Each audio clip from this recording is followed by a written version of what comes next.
Hey everyone, thanks for stopping by. My name is Dan, and in this video we are going to make that Mustang with the Bezier pen tool, but we're going to use the Bezier pen tool in a slightly different way to how I've done it in the past. I was messing around with a drawing, trying to get the curves to match the drawing that I was doing, and it couldn't quite do it. I couldn't quite make it fit. So I ended up sort of accidentally grabbing the actual path and moving it with the mouse rather than using the handles on the end of the path. I actually grabbed the path itself and just put it where I wanted it, and it did conform to the bend. So I thought, after messing around a few times with it, I thought, why not just do the whole illustration in that way? Why mess around with the handles at all? Just put in a load of straight edges and then sort out the curves later on. So that's what I did with this, and it worked far better than I'd imagined it would. And I got, as I do, I get carried away, and then I ended up like not filming it, and it just went on into a bit of an epic. So I've left some timestamps in the description so you guys can just get straight onto it. And yeah, I'm going to be using this method from now on, and I think you might be as well once you see how easy and how accurate this is. So enjoy the video. I've had to do it in two parts because it did get a little bit too long. So I'll get going on the next bit of this video, and I'll speak to you in a bit. Right, let's get cracking with this wallpaper. Now, as you've already seen from the thumbnail, we're going to use a Mustang, and the reason for that is because half of my audience, at least half, is from the US. So I figured we'll do something that's going to suit the region. But I'm going to show you what I nearly did, and what I'm going to use in another tutorial at some point, because I've been going through some old photographs, and I visited a Spanish motor museum a few years ago, and I came across this, the Javex, the Maisel Javex. It's crazy, like V8 mid-mounted buggy, which looks like loads of fun. A prototype, a concept car from 2005, and there's another Maisel. I believe that's a Maisel in the corner there. I've got some more pictures of that as well. So I'm gonna try this year to get out there and get to some more museums, more car shows, get some more pictures of weird stuff, and we'll use them in projects on petrol vectors. So yeah, not this time, sorry, we're going to use this one. Let me just go full screen. So file, import, let's just pick up this Mustang. I actually worked for Ford for a few years and was lucky enough to get my hands on Mustang before we really got it in the UK properly in the dealerships. So this was just fresh off the, still got its like display plates on.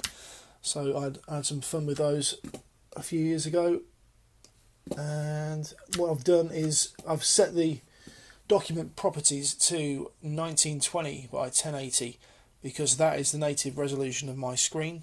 So we just need to do the same with the image. We're going to go 1920, it should go to 1080, yeah. And I want to align this into the document property box, so I'm just going to hit 0 on that and 0 on that, and we are ready to begin.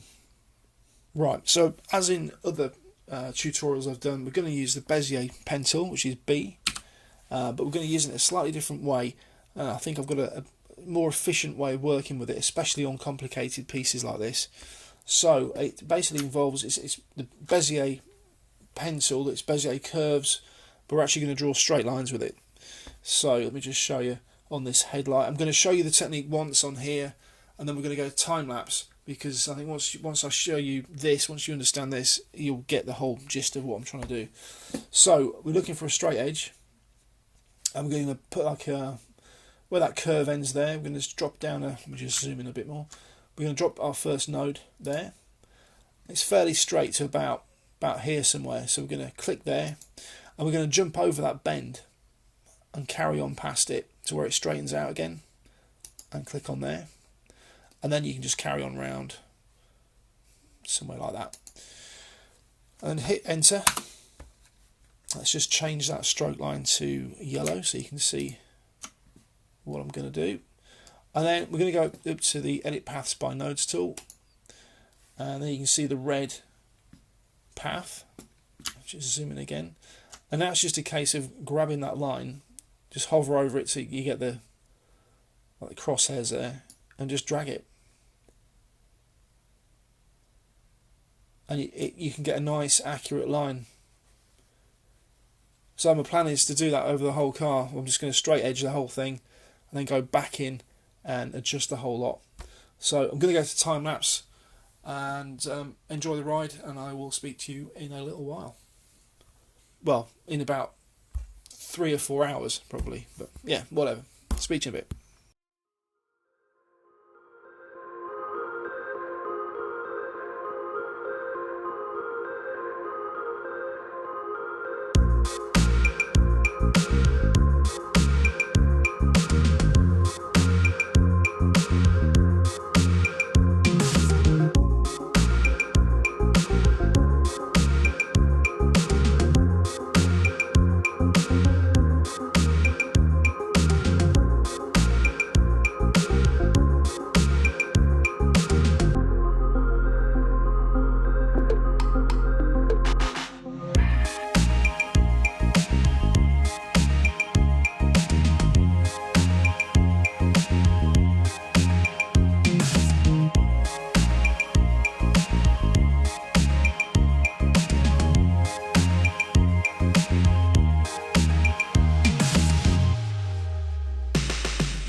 Well, okay, so it wasn't 3 or 4 hours, it was more like 12 or 13 minutes, but I'm not finished yet. I've still got a lot to do. Look how clean it looks. It was so easy to do. Just one pass of straight edges probably took about 4 minutes, and then the second pass round to do the curves, maybe 8 minutes. And it's just so easy. So I think I can't wait to do my own sketches. It's going to really open up what we can do with our own drawings and stuff. This is going to be great. So it's just a case of going round the rest of the vehicle, and I'm not going to film it because I think it's just going to take too long. What I'm quite excited about is the control you've got over it, and how the accuracy is really high. And even with a mouse, I'm not using a tablet or anything. It's just point and click. But my intention is to come around the inside of the glass, the greenhouse, and then come around again on the outside around the seals, and I think I can get that. That's going to be really tight. That's going to be looking good. So I hope you like the last bit. I'm just going to get stuck in and do the rest of the line work, and I'll speak to you again in a little while. Okay, so that did take about 3 hours to get around the car. Still a few little minor bits and bobs to do on it. I'd like to do a bit of interior work, and there's some body detail, and the grille there needs doing. But essentially, yeah, it's all done. I'm quite pleased with the result. It's easier going than doing it line by line and adjusting everything as you go. So yeah, just get the straight edges down in one pass, and then go back in and do all the curves in the next one. It still takes a long time, but I think the results are worth it, especially if it's if you know what the end result you're looking for. You can kind of commit the time knowing that you're going to get a good result at the end. I did create like this little key just to help me with the design language of the vehicle, so obviously got main outline, so I set that to 1mm to sort of encase everything in a thick edge, and then just came down sort of 0.25mm as the details got smaller there. So and that's been a big help. I was correct with the where lines follow lines, like around the windows. You can keep those nice and tight. There's a few round, like around the grille, and the wheels came out much better than I thought they would. There are a few limitations with it. On the photograph, the vehicle's quite shiny around the back, and it reflects the background onto the vehicle, so you struggle with the edge. And because it's black, it's shadowed areas like tyres. The wheels are black.